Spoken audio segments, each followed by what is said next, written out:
우리는 산상보훈의 말씀을 함께 나누면서 주님께서 우리 각자에게 또 우리 교회에게 하시는 말씀을 청종하고 있습니다. 지난주에는 마태복음 5장 20절의 말씀인 내가 너희에게 이르노니 너의 의가 서기관과 바리새인보다 더 낫지 못하면 결국 천국에 들어가지 못하리라 라는 구절의 의미가 그들과 비교해서 더욱 의롭게 살아야 한다라는 의미가 아니라 외식하는 그들과 같이 겉모습으로만 드러내는 종교 놀이가 아니라 진실된 마음으로 하나님의 말씀을 순종하며 살라라는 말씀으로 진짜와 가짜의 문제를 다루셨다라는 말씀을 함께 나누었습니다. 이어서 오늘 말씀부터는 그 하나님의 말씀을 진실된 마음으로 따르는 삶의 모습이 어떠한지를 설명해 주십니다.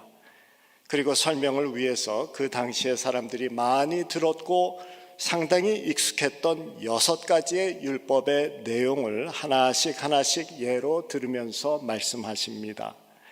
오늘은 그 6개의 율법 중에서 첫 번째인 살인하지 말라라는 이 본문을 먼저 다루십니다. 예수님께서는 지금 이 율법을 겉모양으로만 지키는 수준을 넘어서 진실된 마음으로 받아들일 때 어떻게 이해되어져야 되는지를 가르쳐 주시면서 특정한 형식으로 말씀을 하십니다. 다루시는 6개의 율법을 하나같이 무엇 한 것을 너희가 들었다. 그러나 나는 너희에게 말한다. 이렇게 하라라는 형식으로 말씀을 하십니다. 그래서 21절과 22절을 보면은 옛사람에게 말한 바 살인하지 말라라는 것을 너희가 들었다라는 식으로 말씀하신 후에 그러나 나는 너희에게 말하노니 라고 또 말씀하십니다. 그리고 그 다음에 말씀하시는 그 율법의 그 두 번째는 28절부터인데 다시 같은 형태로 말씀을 하십니다. 간음하지 말라는 것을 너희가 들었다. 그러나 내가 너희에게 말하노니 음욕을 품지 말라라는 식으로 또 시작을 하십니다. 그리고 세 번째도 마찬가지죠. 31절부터 32절 또 내가 이르시되 누구든지 아내를 버리려거든 이혼 증서를 줄 것이라 하였으나 나는 너희에게 말하노니 이르노니 누구든지 음행한 이유 없이 라고 말씀하시면서 이어나가십니다. 오늘 본문 말씀이 21절부터 26절까지 되어지는 그 이유도 그러한 형식 안에 들어가 있고 이것을 따로 분리해서 이해하는 그러한 것이 아니기 때문에 한 묶음의 말씀으로 저희들이 이해하는 것이 마땅하기 때문에 이렇게 말씀을 드립니다. 이 말씀은 처음에 가르침이 있고 그 다음에 부연 설명이 있는 것이 됩니다.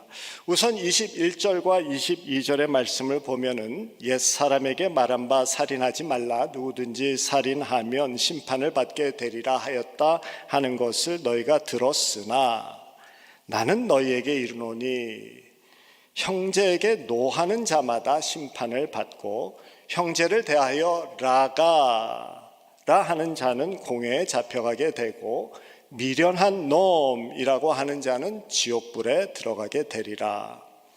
여기에서 누구든지 살인하면 심판을 받게 되리라라는 이 심판이라는 헬라어는 크리시스라고 되어지는데요. 이것은 하나님 앞에서의 심판을 이야기하는 것이 아니라 세상 법정에서의 재판을 이야기하는 것으로 번역함이 옳습니다. 살인을 하면은 세상에서 재판을 받는 것이 마땅하다라는 것이죠.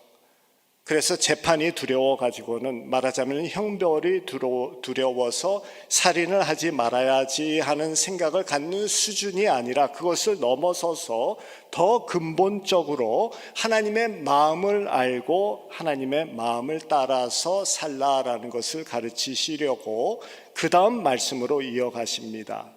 그것이 바로 22절의 말씀, 너희는 내게 이르노니 나는 너희에게 이르노니 라고 말씀하시면서 어떻게 해야 될 것을 가르치는 내용이 나오죠. 형제나 자매에게 노하는 행위, 이거 재판받는다.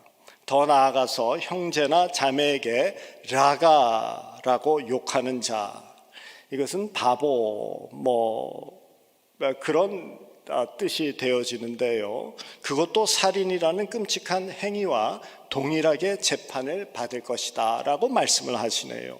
라가라는 이 헬라어는 아주 모욕적인 의미가 들어져 있는 욕이 되어집니다. 물론 바보라는 뜻이지만은 그거 욕이라고 할 수는 없죠. 그렇다고 얼간이 뭐라고 이야기해야 되겠습니까? 멍청이? 그런 것도 욕인지 모르겠습니다. 하여간 라가라는 이 단어는 상대를 멸시하고 내려 깔아보면서 인격적으로 모욕을 주면서 의도적으로 상스러운 욕을 하는 것이 됩니다. 인격을 밟아 뭉개는 모욕스러운 쌍욕이 되어집니다. 그 다음에는 비웃듯이 어리석은 자라고 부르는 것, 이것도 지옥불을 면치 못한다라고 말씀하시죠. 하여간 지금 예수님께서는 살인하지 말라라는 계명과 형제 자매에게 화내는 것, 모욕적인 욕을 하는 것, 또 비웃는 그러한 모든 것들을 똑같이 재판을 받는다라고 말씀하십니다. 살인하는 자도 재판, 화내는 자도 재판, 라가라고 하는 자도 공회는 지역 재판소보다 조금 더 한 단계 높은 그런 2차 재판소가 되어지죠. 말하자면 1심과 2심. 그리고 나서 비웃는 자, 미련한 놈이라고 하는, 그렇게 이야기하는 그런 비웃는 자도 유죄 판결을 받게 되어질 것이다. 그리고 더 확실하게 말씀해 주시기 위해서 지옥불에 들어가게 되리라 라고 정신 바짝 차리게 지금 말씀을 하고 계십니다. 형제 자매에게 막대하고 멸시하고 쉽게 분을 낼 정도로 인격을 모독하는 행위를 지금 말씀하고 있습니다. 그것이 살인 행위 못지않게 심각함을 기억하고 육신의 살인을 넘어서 근본적으로 너희의 마음을 아름답고 거룩하게 가꾸어라, 지키라 라는 말씀을 하십니다. 이 본문 말씀은 사실 일반적으로 분노로 시작한 감정이 살인으로 치달을 수 있는 잠재적인 가능성이 있기 때문에 마음의 분노를 품은 자도 잠재적 살인자다.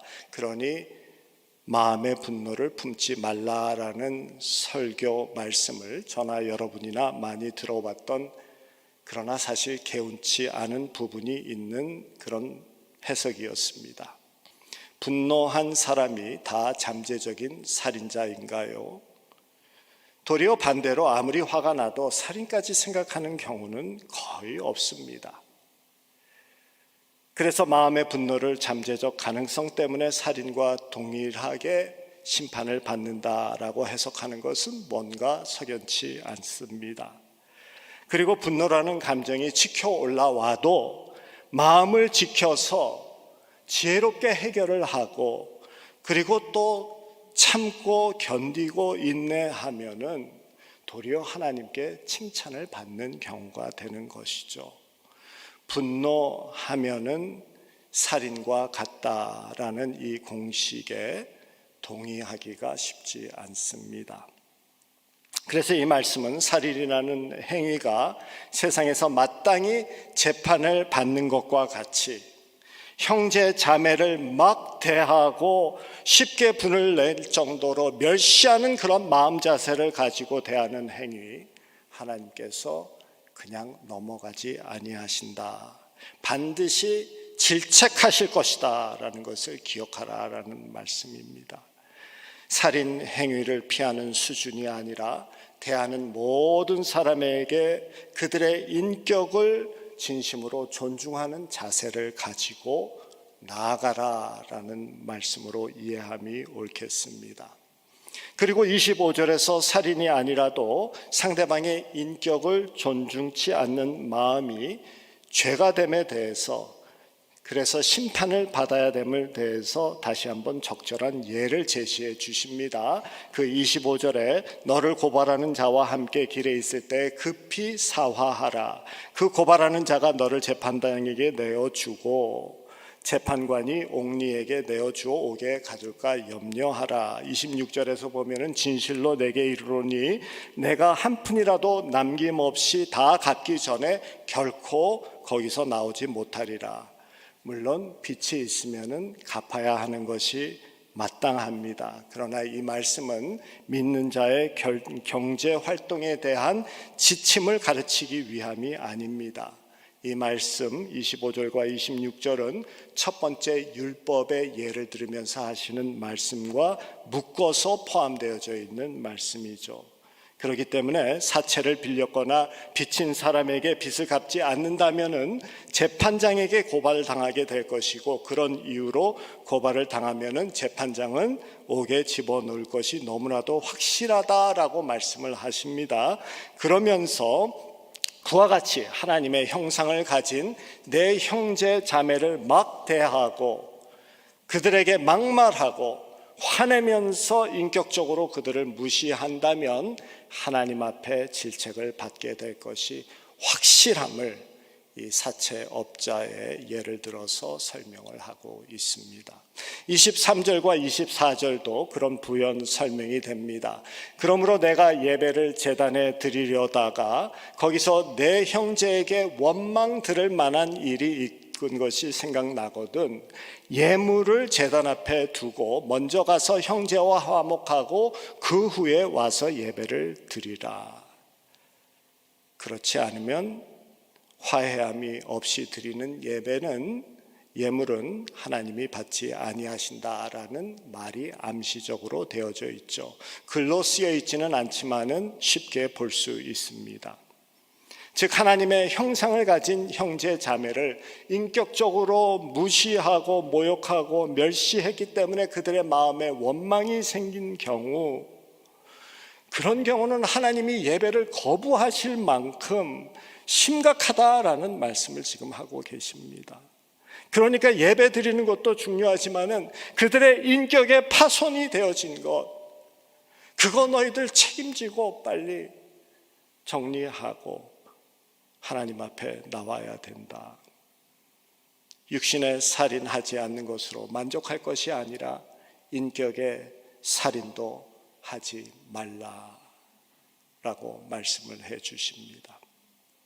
인격적인 모욕은 우리 안에 창조하신 하나님의 형상을 짓밟고 죽이는 행위가 되어집니다. 그런 의미에서 육신의 살인을 분노를 표출하고 인격적으로 무시하고 짓밟는 인격의 살인과 동일하게 지금 다루고 계십니다. 진실된 마음으로 주님을 따르는 자는 육신의 파손뿐 아니라 그들의 인격의 파손까지도 염두에 두고 상대방을 대해야 된다라는 말씀도 되겠습니다. 하나님께서 세상을 창조하시면서 사람을 하나님의 형상대로 만드셨다라고 성경은 우리에게 창세기 1장 제일 처음에 우리에게 가르치시죠. 세상의 다른 모든 것을 말씀으로 그냥 존재케 하셨습니다. 그러나 사람만은 손수 빚으시고 하나님의 형상대로 우리를 만들었다라고 기록합니다. 사람은 다른 만물과 다르다라는 것입니다. 이 하나님의 형상이라는 말씀의 중요한 의미가 창세기 5장 3절에 이렇게 나옵니다. 아담은 130세에 자기의 모양과 곧 자기의 형상과 같은 아들을 낳아 이름을 셋이라 하였고, 자기의 형상을 아들이라 부릅니다. 하나님이 우리를 하나님의 형상대로 창조하셨다라는 그 의미 중에 가장 큰 것은 우리가 그냥 피조물 중에 하나가 아니라 하나님에게는 자녀와 같은 귀하고 사랑받을 존재다. 그런 존재로 우리를 삼으셨다라는 말씀이 되어집니다. 부모와 자녀 사이의 DNA가 같듯이 하나님과 우리 사이의 영적인 DNA가 같다는 의미가 되어지고, 그래서 인간으로 태어난 모든 사람은 하나님의 사랑의 대상이 되어지고 하나님이 존귀하게 여기는 그러한 존재가 되는 것이다 라는 말씀입니다. 이것은 빈부, 귀천, 학력, 인종, 성별, 문화, 언어, 신체의 모습, 불구자, 기형아에 상관이 없이 누구에게도 하나님께서 주시는 하나님의 은혜이고 선물이고 특권이며 축복이 되어집니다. 하나님의 형상, 이 하나님의 형상을 가진 그 인격을 짓밟지 말라. 자식의 한숨이 부모의 걱정이 되어지고, 자식의 아픔이 부모의 고통이 되어지고, 자식이 울면은 부모의 마음이 찢어지는 것과 같이 한 사람의 인격이 짓밟힐 때 하나님의 마음도 찢어진다라고 말씀하시면서 서로를 존중해라, 하나님의 형상이 담겨져 있다라고 지금 말씀하시는 거예요. 그리고 이 하나님의 형상, 이마고 데이라는 그 의미는 하나님의 형상, 그 닮은 존재이기 때문에 다른 이에게 하나님의 그 모습을 보여주는 역할을 하는 존재다라는 의미도 함께 있습니다. 그래서 아담과 하와가 하나님의 형상으로 만들어졌다라는 것은 아담은 하와를 보고 하와는 아담을 보면서 하나님의 거룩하심과 지혜와 그 사랑과 선함과 아름다움을 보게 되어지는, 반영하게 되어진다라는 의미가 있습니다. 즉 나를 통해서 사람들이 선하신 그 하나님이 어떤 분이신지 알게 되어지고 반영되어진다라는 의미입니다. 우리가 화를 내고 상대를 멸시하고 사나운 짐승과 같은 모습으로 그들 앞에 서 있다라고 하면은 하나님의 이 창조의 목적과 의미를 저버린 것이 되어지죠. 그래서 서로를 통해서 자신을 창조하신 하나님을 보여줄 수 있고, 그래서 서로를 인하여서 그 하나님을 찬양하고 하나님께 감사하도록 우리가 창조되어졌다라는 의미가 바로 이 하나님의 형상, 이마고 데이에 담겨져 있는 의미입니다. 여러분, 우리의 가정에서 우리의 부인, 우리의 남편을 보면서 하나님의 사랑과 지혜와 선함과 아름다움을 느끼고 경험하며 감사하게 됩니까? 아니면은 가장 위해줘야 되고 가장 사랑해야 되고 함께 묶어주신 그 상대방의 인격을, 하나님의 형상을 짓밟지는 않는지요? 오늘 말씀은 살인을 넘어서서 존중하라라는 말씀이 됩니다. 교회에서도 마찬가지죠. 서로를 통하여서 하나님이 얼마나 선한 분이신지를 경험하게 되어지고 하나님을 그래서 찬양하고 감사하게 되어지는 경우가 되어야 한다라는 말씀입니다. 사회에서도 인종 간에 서로를 존중할 수 있게 되어줘야 되죠. 인종차별, 성차별, 계층차별은 법으로, 형벌로 해결되어지지 않습니다. 서로 존중하는 마음이 기본이 되어져야 합니다. 인생을 살면서 서로에게 힘이 되어지고 서로에게 격려하고, 그래서 우리의 영이 춤추게 되어지며 사는 맛이 나고 그러한 세상을 만들어 가도록 우리를 하나님의 형상으로 창조하셨습니다. 나를 통해서 그들이 살고 그들의 영혼의 힘이 주어지고 그들이 춤추는 삶을 살게 하기 위해서 이 은혜를 허락하여 주신 것입니다. 오늘 본문은 율법을 지킬 때 서기관과 바리새인들과 같이 사람에게 보이기 위해서 행하는 그런 수준이 아니라 하나님 앞에서 하나님의 마음을 따르기를 원하는 의도를 가지고 행하라라는 말씀이죠. 문자적인 수준에서 육체의 파손을 넘어서서 하나님이 의도하신 대로 그 의도를 제대로 알고 그분의 마음을 따라 상대의 인격을 존중하는 삶을 살라고 하십니다. 서로에게 하나님의 형상, 즉 하나님의 거룩하심과 선함과 지혜와 사랑을 드러내는 삶을 살라고 하시죠.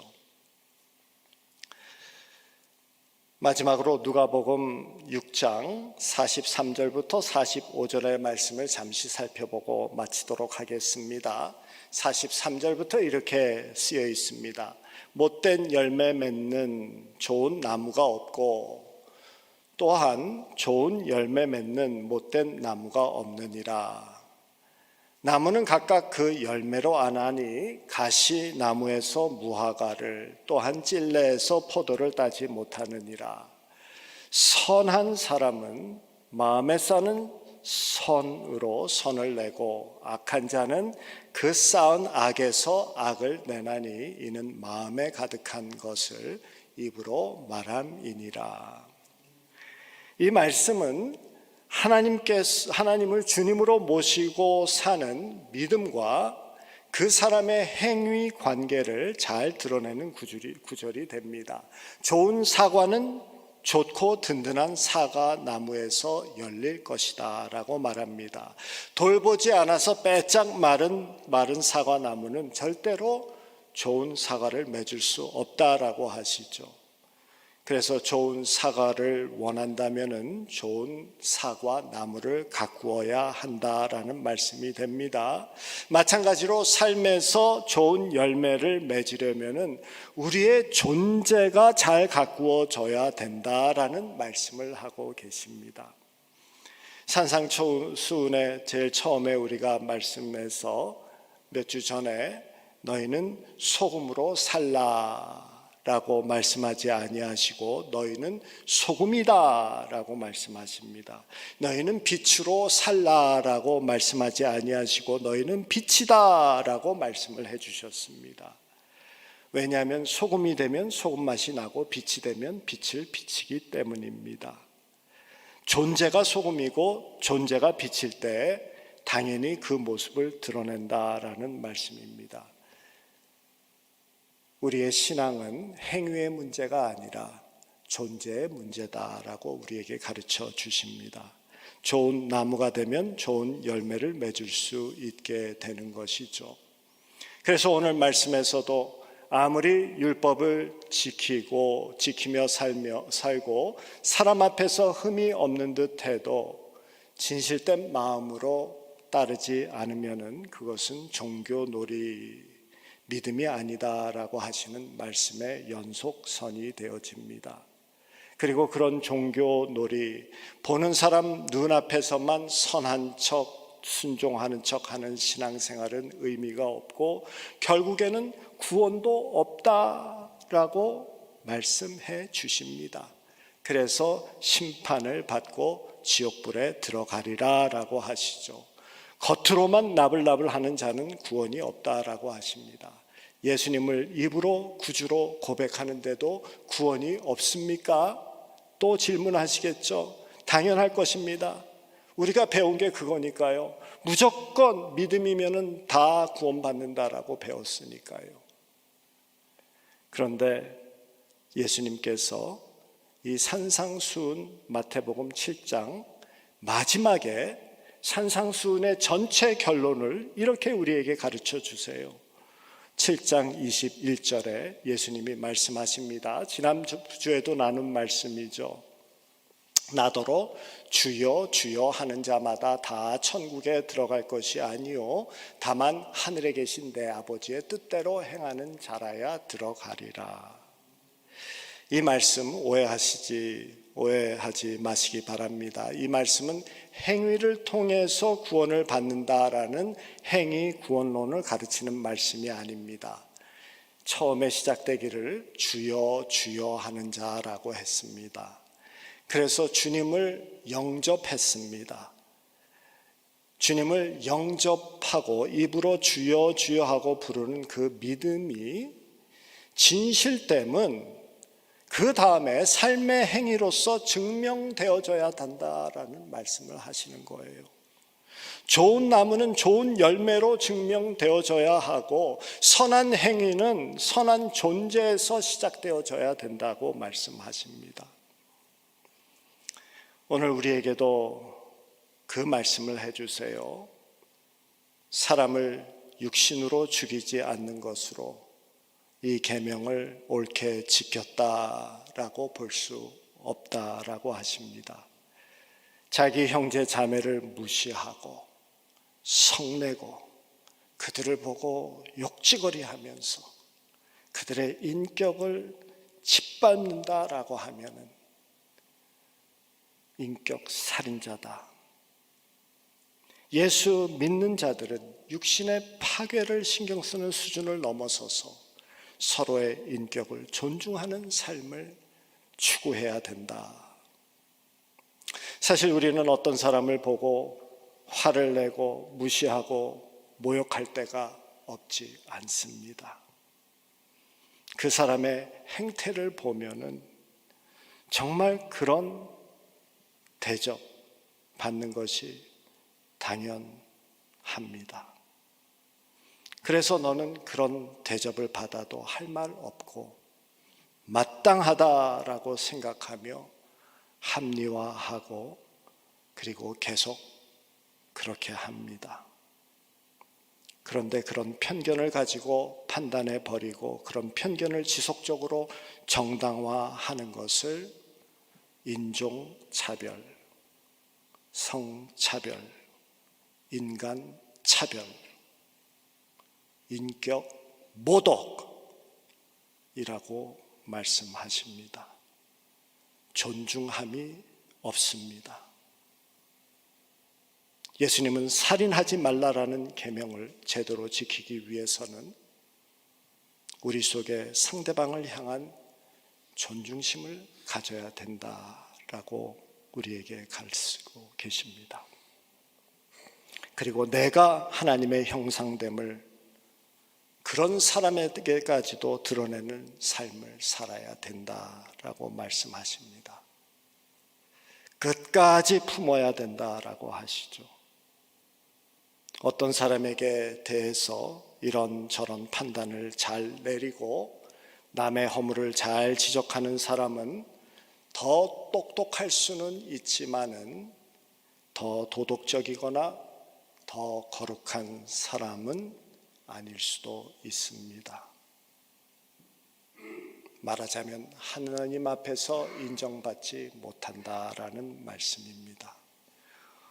어쩌면은 자기 속에 있는 그보다도 상대보다도 더 어두운 그림자를 숨기기 위해서 그렇게 이야기하는 경우가 많음을 간혹 발견하지 않습니까?